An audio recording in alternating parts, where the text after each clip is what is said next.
Alors depuis hier soir, on vous en a parlé, si vous étiez au rendez-vous, vous le savez, il y a une sorte de parcours fil rouge depuis le lancement de ce Téléthon avec Edgar. Edgar a quitté la ville de Troyes hier et il doit rejoindre Paris pour ce soir.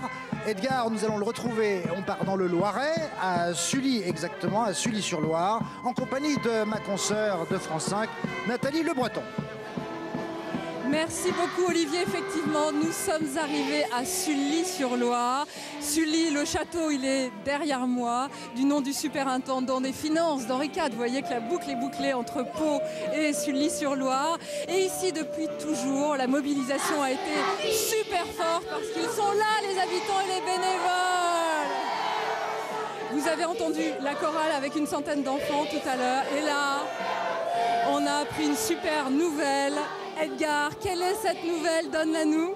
Il y a une centrale nucléaire qui donne 40 000 € au Téléthon. Voilà, et ça, c'est faire monter les compteurs, c'est vraiment super. Alors vous avez votre animation dans l'eau. Et bien figurez-vous que nous aussi, ici à Sully-sur-Loire, parmi les associations qui interviennent, il y a celle des palmeurs des bords de Loire. Et j'ai ici une représentante, c'est Céline, Jacques, vous les voyez, ils sont en tenue. Quel va être votre défi, Céline? Eh bien, on est une quinzaine de plongeurs, palmeurs, et donc on va rentrer dans l'eau qui est aux alentours de 0, -1. De la glace? On va d'abord briser la glace et essayer de faire le tour du château dans les douves. Alors, il faut dire aussi que c'est un petit peu une pécadille pour eux, vous voyez, parce que en même temps, ils ont l'habitude de nager à peu près combien de kilomètres? En Loire, on est capable de faire jusqu'à 25, 30 kilomètres. Et je dirais que la différence, ça, c'est le froid quand même. Aujourd'hui, le défi, c'est vraiment de rentrer dans une eau glaciale. Et d'abord de briser la glace, ça c'est une première pour nous. Voilà, alors vous voyez, c'est une association parmi vraiment des dizaines et des dizaines d'autres qui interviennent ici. Alors, la mobilisation, elle est sur le terrain, c'est vrai, et on l'a vu, nous, avec Edgar, via le bus aussi, dans les collèges, dans les écoles, et ça, c'était super vraiment impressionnant. À côté de moi, vous avez Patrick Barbe, qui est le principal adjoint du collège d'Edgar. Il est sympa ? Très sympa, très. Bon, il ne va pas dire le contraire, hein, vous êtes d'accord. Qu'est-ce qui t'a marqué, Patrick, dans cette mobilisation des écoles? Pourquoi c'est si important ?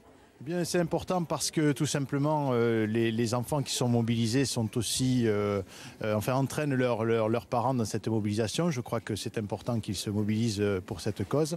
Alors ils faisaient de leurs petits défis à eux, leurs petits défis sportifs? Voilà, des défis sportifs, des défis culturels très nombreux. Nous sommes allés donc au devant des collégiens à Carqueiranne, à la Bastille de Ruérou, à Castres, enfin dans beaucoup de municipalités. Nous avons rencontré des jeunes qui avaient des questions à poser à Edgar, beaucoup de questions. Ouais. Voilà. Quel genre de questions? Des questions toutes simples sur sa vie au quotidien dans le collège, sur sa vie au quotidien à son domicile, voilà, sur ce qu'il souhaitait faire dans l'avenir. Voilà, des questions relativement simples. Donc ils étaient hyper sensibilisés, c'est remonté jusque dans les familles et on peut l'espérer, les familles normalement devraient donner, les familles françaises. Vous savez qu'on compte sur vous pour ce Téléthon. Maintenant on n'a pas fini Edgar, nous notre défi c'est de rallier Paris. On va faire une grosse pause dans quelques heures à Évry, dans le nouveau labo de l'AFM, Bioprod. Donc rendez-vous tout à l'heure à Évry. On est parti avec les motards autour de nous cette fois. Ok Edgar? Allez go? Allez.